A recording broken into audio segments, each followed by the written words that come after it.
Hello students, good morning. और सब बढ़िया भाई। हम भी भगवान से प्रार्थना करेंगे कि आप सब कुशल मंगल हो और इस लॉकडाउन की तैयारी तो अच्छी चल रही होगी। एक चीज और बताएं कि बेटा, जब तक आप कोई भी क्वेश्चन कम से कम एक एक दो बार ना करोगे तब तक वो याद नहीं होने वाला है। कि जो चीज मैं आपको करा रहा हूं उसे आप टॉपिक बाई याद करते चलिए। ये नहीं कल के ऊपर छोड़ दिया। आप कल के ऊपर छोड़ोगे तो इस प्रकार से आपका जो है और कोर्स बढ़ता चला जाएगा, दबाव पड़ेगा आपके ऊपर। तो इसलिए जितना काम मैंने आपको दिया उतने के तुरंत तुरंत उसे याद कर लिया जाए। ठीक है। अच्छा देखो, अब हमारा टॉपिक चल रहा है कि समविभव पृष्ठ। इससे पीछे मैंने आपको अभी इससे पिछले उसमें मैंने बताया था विभव प्रवणता और विभव प्रवणता तथा वैद्युत क्षेत्र की तीव्रता में संबंध। ठीक है। आज देखो हमारी क्लास है एनसीईआरटी क्लास 12, सब्जेक्ट है फिजिक्स। और इसमें जो है हमारा जो चैप्टर चल रहा है वो है इलेक्ट्रिक पोटेंशियल एंड कैपेसिटर। उसके अंतर्गत हमारा जो टॉपिक आ जाता है समविभव पृष्ठ।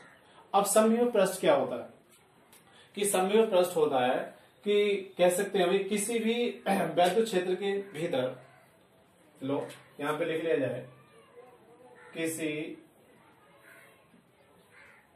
वैद्युत क्षेत्र के भीतर खींचा गया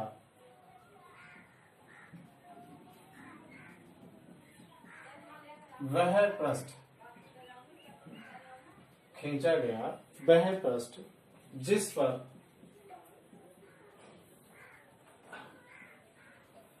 स्थित सभी बिंदुओं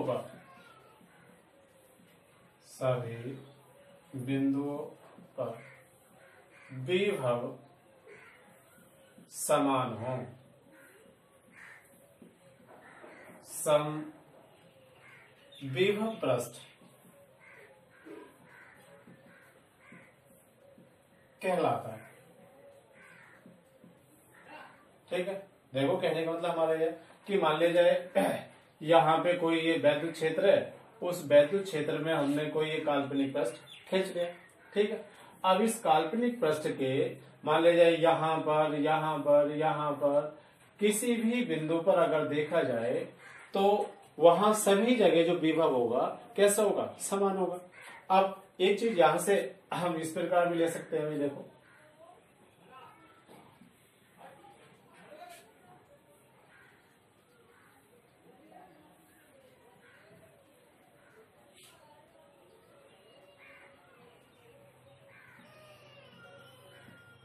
ये प्रदर्शित की जा रही है वैद्युत बल रेखा।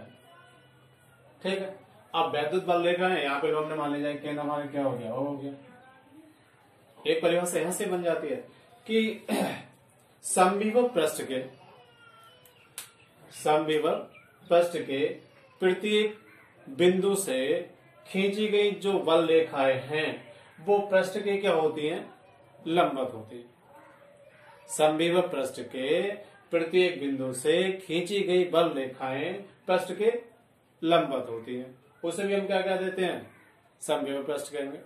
ठीक है। कि यहाँ पे जो हमारा केंद्र O हो गया है। ठीक है। अब यहाँ पे जो हमारी रेखाएं खींची गई है क्या है, हमारे पास वैद्युत बल रेखाएं। ठीक है। कि समविभव पृष्ठ के प्रत्येक बिंदु से खींची गई बल रेखाएं, तो यहाँ पे लिख दिया जाए कि समविभव पृष्ठ के प्रत्येक बिंदु से खींची गई बल, वैद्युत बल रेखा लिख लो, बल रेखाएं पृष्ठ के कैसी होंगी, लंबवत होती है। कि भाई इसका एक गुण ये भी आता है, ये आपको जो है जब आप आगे न्यूमेरिकल करेंगे तो वहां पे कहीं ना कहीं किसी क्वेश्चन में जो है आपको पढ़ने को जरूर मिल जाएगा पता चल गया आपको समविभव पृष्ठ क्या है कि समविभव पृष्ठ होता है किसी वैद्युत क्षेत्र के भीतर खींचा गया वह पृष्ठ जिस पर स्थित सभी बिंदुओं पर विभव कैसा हो, समान हो, समविभव पृष्ठ कहलाता है। एक चीज और बताएं कि समविभव पृष्ठ में जो है किसी आवेश को एक बिंदु से दूसरे बिंदु तक अगर हम लेके जाएंगे तो वहां पे कार्य कुछ नहीं होगा, क्योंकि कि भाई हमारे पास जब चार्ज यहां से लेकर यहां तक जा रहा है तो विभव में अंतर देखेंगे। क्या देखना है, विभव में अंतर। मान लीजिए V1 माइनस क्या निकालेंगे हम, V2। जब समविभव पृष्ठ है तो पहले वाले पृष्ठ पे विभव B और दूसरे वाले पे देखेंगे B से B कैंसिल हुआ, कितना आएगा डेल्टा V हमारे पास 0। तो उस समय जो है हमारे पास जो कार्य होगा W Q इंटू क्या आता है, डेल्टा V हो जाता है। जब डेल्टा V 0 तो कार्य भी कैसा होगा, 0 होगा।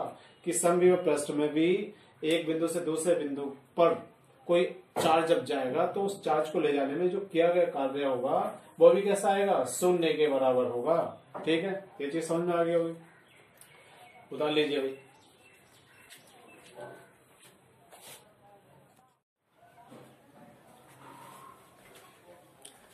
हेलो स्टूडेंट्स, इसी क्रम में हम आगे बढ़ रहे हैं।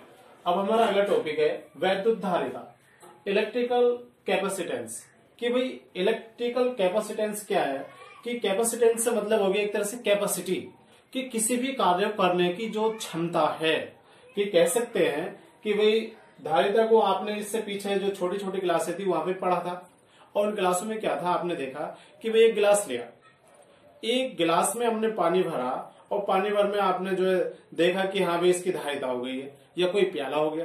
तो कहने का मतलब हमारा ये उस कप की या कह सकते हैं उस गिलास की कि कितना पानी वो संग्रहण कर सकता है या कितना पानी वो इकट्ठा कर सकता है, उसकी क्षमता को, उसकी क्या कह देंगे हम, धारिता कहेंगे।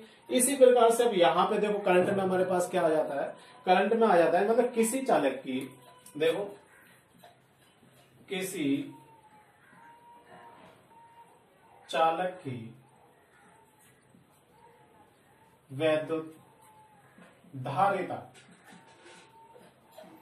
उस चालक की आवेश को, किसे आवेश को संग्रहण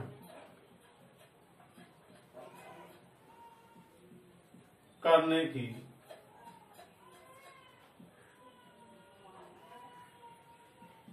क्षमता होती है। कहने का मतलब क्या है, देखो किसी चालक की जो वैद्युत धारिता है उस चालक की आवेश को संग्रहण करने की क्षमता होती है, या क्षमता की माप होती है, संग्रहण करने की क्षमता की माप होती है। ठीक है, अब जब हमारे पास इतना सब आ गया है, अब इसके आगे भाई अगर हमने देख लिया कि मान लिया जाए यदि किसी चालक को Q आवेश दिया जा रहा है तो उसी के अनुपात में उसका विभव में भी क्या हो जाता है, परिवर्तन होता रहता है। कि मान लिया जाए यदि किसी चालक को Q आवेश देने में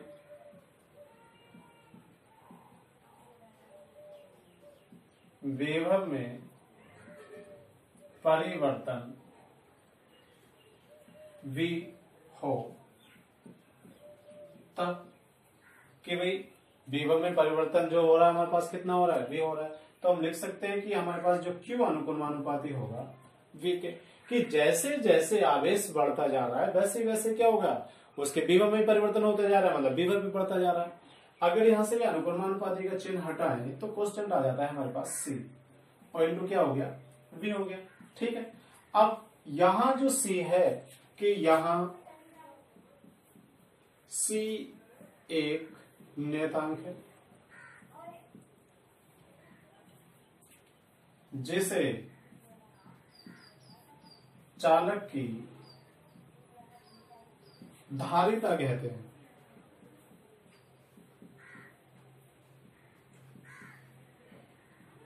ठीक है, आते हैं, अगर हम देखें C बराबर हो जाएगा Q अपॉन V। कि भी किसी, अब यहां से अगर हम परिभाषा निकालें तो देखो यहां से क्या परिभाषा मिल जाएगी कि भाई आप देखिए जरा, किसी चालक को दिए गए आवेश, किसी चालक को दिए गए आवेश तथा विभव में परिवर्तन के अनुपात को धारिता कहते हैं। कि भाई यहां से भाई अगर ये परिभाषा आपको समझ में आ रही है तो यहां से लिख लो डायरेक्टली कि किसी चालक को दिए गए आवेश तथा विभव में परिवर्तन के अनुपात को क्या कहेंगे, धारिता कहेंगे।